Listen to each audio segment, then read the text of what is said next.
As a practical matter, how much of the cooking that you do in your own house is cooking like this? You make a point in this, I think it's on the blog, where you're talking about yourself and you say, you know, my child ate pigeon by age 2 without necessarily wanting to. And I kind of thought, you know, my kids are not willing to eat hamburgers sometimes. I mean, it's not, let alone pigeon.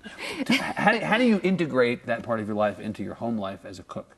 Well, there's a little tough love element to it. I mean, like... If you're feeding your kid pigeon, I should say so. You know, I really do. I am sort of like, my parenting style around food is like, this is what's for dinner.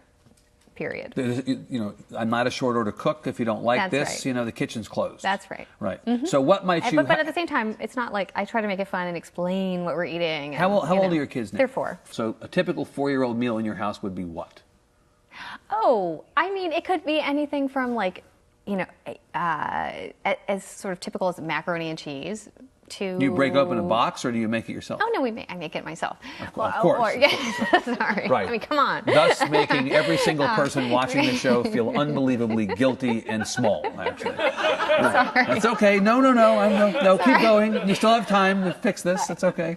I mean, I just really whenever we're testing recipes for Food 52, that's what they have for dinner. Right. So, you know, they had this pan bagnat, you know, the French tuna salad, you know, sandwich. Four years old. Sorry, I know. Yeah. I sent them to school with that. That was. You did? Do they get mocked for your food's well, too fancy? I am sort of in a battle with them because they have like a regular school box and or school, you know, what's it, lunch box, and I have Indian tiffin boxes for them, and I want them to take the tiffin boxes to school because I think they're really cool. And their attitude about this is I'm losing that battle. You are, yeah. Yeah. So what's the most kid food that you give them? If that you serve them hot dogs? I mean, do they actually? I'm curious about good hot dogs. What's a good hot dog?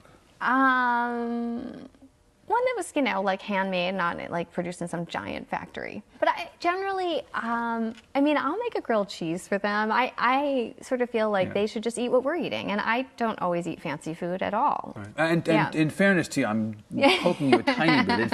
In fairness to you, you say in this cookbook, you know, look, these recipes come from, you know, more than 100. Butter is going to be, and it's not like crazy modern. It's all, you know, we're going to accept the fact that with a lot of the stuff that you're proposing people cook, it's got basic ingredients, and it is going to be not healthy necessarily. Exactly. I felt you should appreciate the full spectrum of and you have to lean into it.